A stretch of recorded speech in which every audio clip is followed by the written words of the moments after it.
Часто замечаю, как люди в комментариях говорят о смерти таким тоном, будто для меня или для кого-то это должно быть такой новостью, будто бы мы не в курсе, что все умирают, будто если я не думаю, не говорю о смерти постоянно, то как будто бы такие люди живут неправильно. Такое ощущение, что напоминание о смерти стало у некоторых почти маниакальной идеей.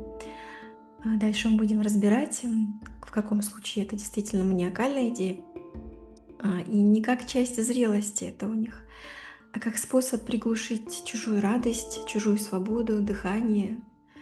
Хотя лично я задумываюсь о смерти еще с 5 лет, и мне это очень помогло в жизни в дальнейшем. Я потом осознала, что в смерти нет ничего страшного, и смерть сама по себе иллюзия.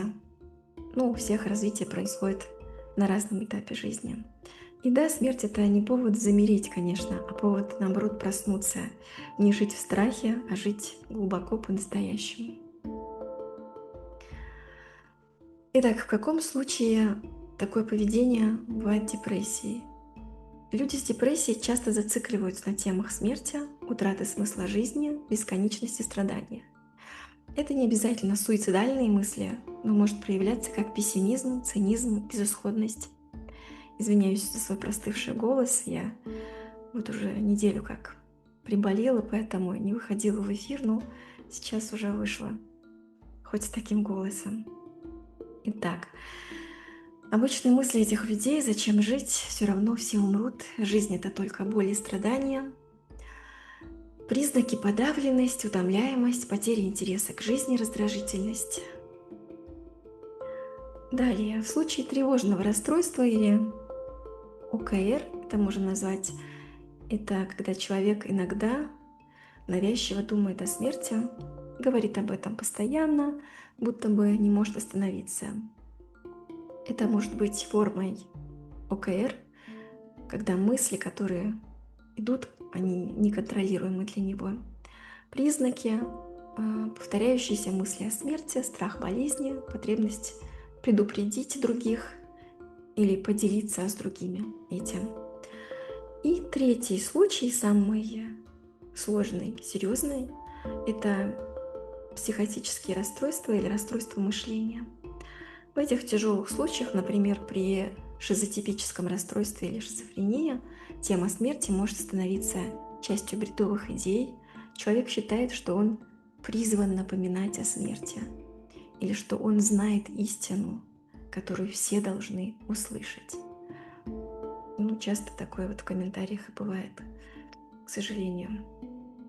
А есть и другой случай, когда мысли о смерти — это совсем не болезнь.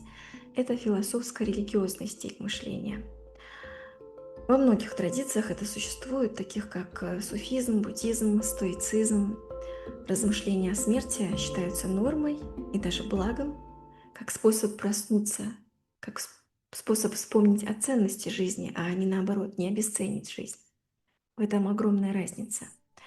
В этом случае человек говорит о смерти мягко, с мудростью, а не пугающе совсем. Ну и подведем итог, в каком случае это психическое расстройство, а в каком случае размышление о смерти — это зрелость. Психическое расстройство — это когда страх, навязчивость, безысходность, давление, пугание, упреки, угнетение вызывает тревогу у человека. В случае зрелости размышления о смерти — это спокойствие, осознанность, принятие, диалог, размышления, метафоры. Это помогает жить глубже, видеть ценности жизни. Если вы общаетесь с человеком, который навязчиво и токсично говорит о смерти, это может быть сигналом, что ему нужна помощь. Смерть — это не враг, не трагедия и не конец. Это естественный, мудрый, даже прекрасный момент жизни.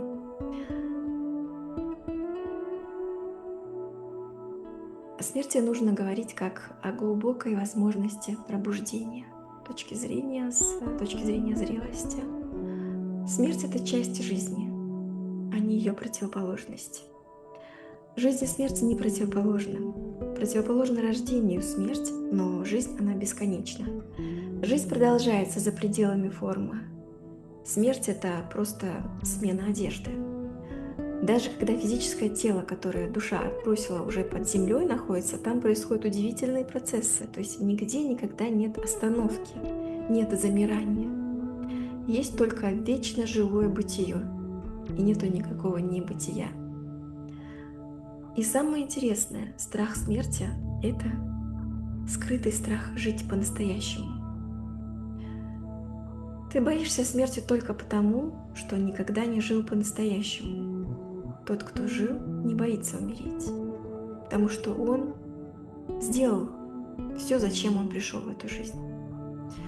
Люди боятся смерти, потому что живут наполовину. Они не любят глубоко, они не рискуют, они не говорят то, что чувствуют. И тогда смерть пугает, как нечто такое, что отнимает непрожитую жизнь.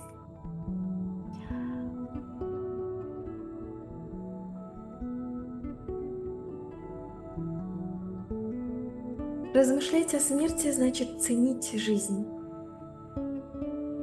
Не нужно думать о смерти навязчиво. Помнить о ней хорошо, но жить нужно при этом ярко. Смерть как зеркало. Она напоминает: не теряй время, не спи на ходу, живи сейчас. Смерть — это лучший советчик. Она всегда за плечом, но она не для страха, она для пробуждения. Если такие темы вам интересны, будем продолжать.